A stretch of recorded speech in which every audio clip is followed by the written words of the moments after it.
Tous les attaquants convoqués par Aliou Cissé Sénégal sont des droitiers. Une équipe a besoin de tout pour avoir le parfait équilibre. Les matchs se suivent et ne se ressemblent pas. Ainsi, la physionomie d'un match peut ne pas être la même d'une autre. D'où l'importance d'avoir des profils différents pour pouvoir solutionner parfois des équations très complexes. Ceci est l'un des points de faiblesse d'Aliou Cissé. À chaque fois qu'il est en face d'une équation tactique, il passe à côté de son match car le plus souvent ces changements sont programmés à la minute près soit établis bien avant le début du match. Aliou Cissé Sénégal ne sait pas résoudre les équations tactiques sinon l'Algérie ne nous aurait jamais battus 2 fois de suite dans la même compétition, CAN 2019, de même le Cameroun ne pouvait en Ankun qu'à nous éliminer au tir au but en 2017.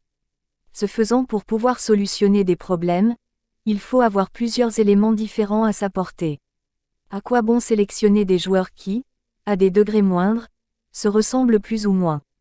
À regarder de près l'attaque de l'équipe nationale Sénégal, tous sont des droitiers. Boulaye, Jackson, Habib Diallo, Sadio Mané, Iliman Ndiaye et Ismaïla Sarr. Le chroniqueur de la TFM qui partage souvent les plateaux avec Tala Fall l'avait une fois dit et c'est vrai, il manque un gaucher à cette attaque sénégalaise.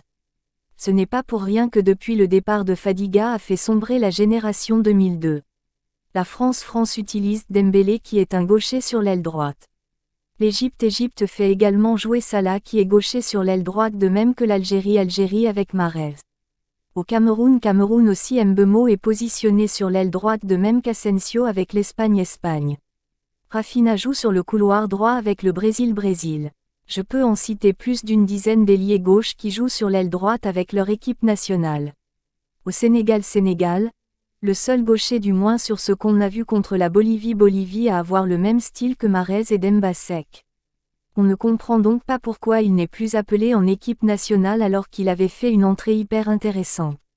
L'ailier de Torino, tout comme Pathé Ciss Sénégal et Abdallah Ndour Sénégal, fait partie des rares joueurs inconnus avant leur convocation qui m'ont convaincu dès leur première apparition avec l'équipe nationale. Et si un joueur parvient à me convaincre en un seul match, c'est parce que je vois en lui un potentiel immense. Cenepost.com